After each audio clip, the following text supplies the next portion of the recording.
જાડેશ્વર પંચાયતની બેઠક રણમેદાનમાં ફેરવાઈ. સરપંચે ભાંગ ભૂલી ગુંડાગીરી કરાવી હોવાનો આક્ષેપ. સીસીટીવી આવ્યા સામે. ભરૂચને અડીને આવેલી અને હંમેશા વિવાદોમાં ઘેરાયેલી રહેતી જાડેશ્વર ગ્રામ પંચાયતમાં ફરી એકવાર કાયદો અને વ્યવસ્થાના લીરેલીરા ઉડ્યા છે. પંચાયતની યોજાયેલી બેઠક દરમિયાન પૂર્વ આયોજિત કાવતરું રચીને ભારે ધીંગાણું કરવામાં આવ્યું હોવાના આક્ષેપ કરવામાં આવી રહ્યા છે.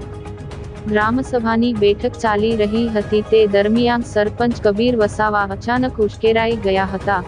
સીસીટીવી ફૂટેજમાં સ્પષ્ટ દેખાઈ રહ્યું છે કે સભામાં મોઢા પર રૂમાલ બાંધીને આવેલા એક બુકાનીધારી ઈસમે જાણે ઈશારાની રાહ જોતો હોય એમ ઈશારો મળતાં જ આ ઈસમે પંચાયતના સભ્યો અને અન્ય લોકો પર હુમલો કરી લાફાવાળી શરૂ કરી દીધી હતી. પંચાયતની અંદર મારામારી અને બહાર સરપંચ દ્વારા જાહેરમાં ગાળો ભંડાઈ રહી હોવાના વિડીયો સોશિયલ મીડિયા પર વાયરલ થતાં ચકચાર મચી ગઈ છે. પૂર્વ આયોજિત કાવતરાના આક્ષેપ સાથે મામલો પોલીસ મથકે પહોંચ્યો છે. આ હિંસક ઘટનાને પગલે સમગ્ર મામલો મોડી રાત્રે સી ડિવિઝન પોલીસ મથકે પહોંચ્યો હતો.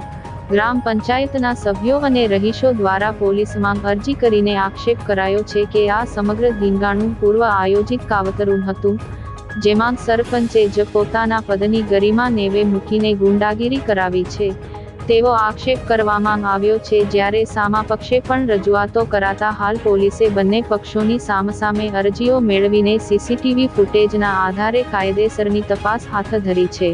વિકાસના કામો પડતા મૂકી પંચાયત વિવાદોનું કેન્દ્ર બની છે.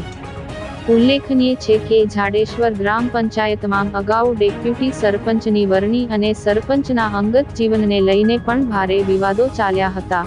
હવે પ્રજાના વિકાસના કામો કરવાને બદલે પંચાયતના સત્તાધીશો અંદરોઅંદરની દુશ્મની અને મારામારીમાં મગ્ન હોવાથી સ્થાનિક રહીશોમાં ભારે રોષ જોવા મળી રહ્યો છે. ગ્રામજનોમાં ચર્ચા ચાલી રહી છે કે જો 5 વર્ષ સુધી આ જ પ્રકારે ગુંડાગીરી ચાલશે તો ગામનો વિકાસ કેવી રીતે થશે. લોકો એવો પણ સવાલ ઉઠાવી રહ્યા છે કે શું આ વિવાદોના કારણે જાડેશ્વર પંચાયત ફરી એકવાર સરપંચ વિનાની બની જશે.